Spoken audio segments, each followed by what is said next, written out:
Hi folks, hi all you M2 owners, all you enthusiasts, and I've been staying in touch with quite a few of you guys, and I say guys, I don't know many females have actually bought this car. I mean, females probably like the car as well, but it seems to be a mainly man thing, you know, but not being sexist, but that's just the way it goes, I think. There's a few guys on here who've just recently purchased new M2s, which is great, a fire red and a skyscraper grey and various colours, and it's always good to stay in touch with everyone. It's gone a bit quiet because I think it's great that we have these personal videos.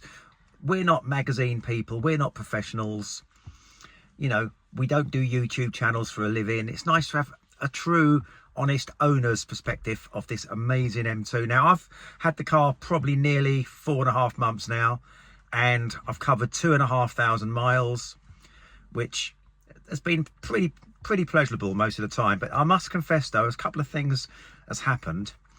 Nothing serious, but I have scuffed my alloys on my left side. Nothing drastic, they're black, so they're quite easy to touch up, but it does bother me. I know they're there, and that's what I'm going to talk about, because although this is a fairly small car, it's not. It's incredibly wide. Now, we have a 430 convertible here as well, which is only 2016, 2017. I thought that was wide. The M2 is wider. So it's wider than the older 4 Series. And it's not a small car, and the wheels stick out a lot. Now, it might just be my imagination, but I've got a white one, as you guys know. Maybe I'm just being silly. I think mine looks wider than most others, but maybe it's just me. That's what I'm going to talk about. The width. My wheels stick out.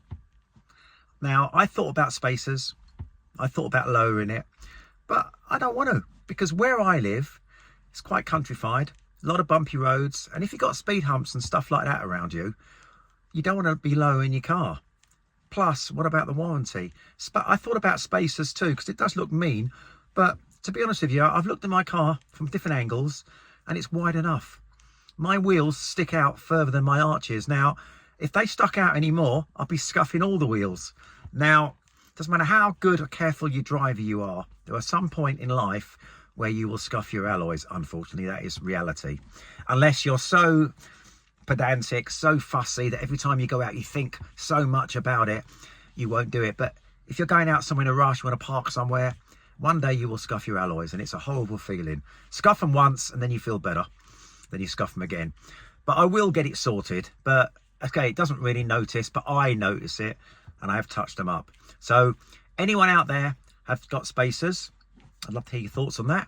Also, how many have lowered their cars? Now, they do look pretty mean when they're lowered, but to be honest with you, on UK roads, whether that's a good idea, speed humps and all potholes and stuff like that, and I've had a good look, and I actually think that if you lower it and use spacers, they could quite easily rub when turning a full lock circle, because I've had a good look at this, and I think they may well rub, particularly if you're going over a bump and you're turning and it's a full lock. I think they could rub. But again, anyone done it, let me know, please. But if the roads are perfectly smooth where you are, then go for it, you know. But will it affect the warranty? And the other thing I want to talk about is too, security. Now, all these cars that have comfort access, like a lot of motors now, are easy to nick. Now, you hear lots of horror stories. Now, what I've got is, I bought one of these. I don't know if anyone else got one of these. Now, I've tested it, and if I seal it properly, I get out the car, it won't lock itself. So it does work. So basically, there's your key. Another thing too, what a flimsy key it is. I think they'd do a nicer key, wouldn't you? For quite an expensive car, the key is cheap looking. You put it in the pouch, you seal it, that should secure the car. Now, has anyone else got this sort of security? Plus, I noticed quite a lot of 2 Series with steering locks. Now, I don't like those steering locks. I think they can damage your steering. They're heavy, you know, but they are a deterrent. Any deterrent, I think, helps. But what about this? Anyone got one of these? And so I'd like to hear your thoughts on that. But as I said, 2,500 miles now in 4.5 months. I'm enjoying it. I'm averaging 25.9 to the gallon apparently, although I'm always filling the damn thing up. And on my BMW app, I get compliments which I'm quite surprised about. I mean, I am a good driver, I'm an advanced driver, but when I'm in this car, I forget about my advanced driving, forget about my qualifications in driving tuition. I drive it the way I want to drive it. I'm not saying I drive like a lunatic, but I drive it the way I want to drive it. So, and that is the key.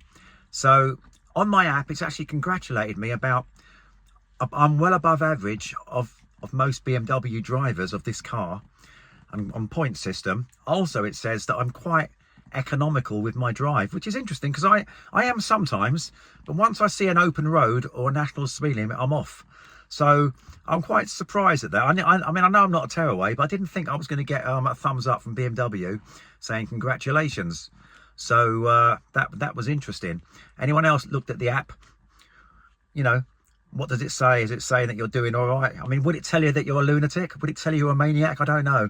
So that's not very good customer service, but it is like a black box and you can monitor it. Another thing too is with the app, can you start the engine with the app? I mean, I haven't tried it because I feel strange not having a key. I'd be worried. Can you start the engine by using the app, which you put on your phone? And the other thing is too, has any of you had any problems with the steering, particularly in between lanes? Now, this is something I've got used to. When I first got it, I thought there was something wrong with the car. If you cross the white centre line or something, or any line, the steering jolts a little bit, which is actually quite a good idea. It keeps you thoroughly aware of what's going on, but it's quite disconcerting at times when you're driving and it sort of pulls you aside. That is obviously a standard Euro feature now. Whether that can be turned off, I do not know. But I'm inclined to leave things switched on. I just get used to them because they're there for a reason. Damn annoying though. I think it's some sort of lane discipline. And the other thing too is, I'm not that bothered, but it's a gizmo. Self-parking. Now these cars have got a device that apparently parks itself. I cannot get it to do it. Has anyone tried self-parking? Reversing into a bay, parallel parking, forward parking? Please help me or send me a video of you doing it, because it's just a gimmick. I'd love to try it out. You know, obviously I'll be sitting there with my foot on the brake. And of course you can start the car from outside the vehicle and do various things, close all the windows, close the sunroof, blah, blah, blah. But in regards to parking itself, I really haven't got the gist of that. There's a button on there, it says park assist or whatever. And the other thing is too, which I find really annoying, is if you press the reverse assist or parking assist, whenever you go backwards or reverse gear, the left side mirror goes down. And I find that so damn dangerous and annoying. It actually takes away your vision because you've got the camera, which is okay. But when the mirror goes down, that is so damned annoying. And so I'm just having a little chat about the car. I love the car. It's not perfect. Who is? Except me. I'm only kidding. No, nothing's perfect in life, but this is pretty close to it. I'd give it a good, I mean, I'll be honest with you. Some days I get in it and it feels amazing. Some days it doesn't feel quite as good. Depends on the weather. Now the weather's getting better. I'll give this car a good 8, 9 out of 10. Can't give it a 10 out of 10 because I don't know what 10 is. But this is a definite 8 to 9 out of 10. And I'll tell you a little secret now, which I shouldn't be doing. I was driving on a national speed limit road, and beside me, or quite a way behind me at first, was a Porsche. I think it's called, it wasn't electric, it's a Porsche GTS, but it's not the 911, which is my favourite. I love those. It's not the 911 GTS, it's the one with the 4 doors, and it was an S turbo. Now, we had a little race safely, and I managed to outbrake him, don't know how, and managed to just win by about half a metre. And then it's quite scary. I don't normally do that, but it was a safe road. It was clear, national speed limit. We had a quick burst, had to go on the brakes. I braked a bit later than that driver, so consequently, I nicked it by about half a metre. But that is an incredibly fast car. You know, and the electric ones are like rockets as well, so be careful if you race those. I'm not condoning racing. I'm too old for that. But as I said, if you do take on a Porsche and they're electric, be very careful because they are shit off a shovel. And those electric Porsche drivers really are boy racers. They've got a thing about them. They love burning up hot hatches like the M2. Well, my fans have come on now. That's probably just, oh, it's something behind me, so I thought the fan was on. Anyway, so and stuff like that. But now the weather's getting warmer. I haven't got to use the heat steering wheel so much. Heaters on this car, fantastic. Great car.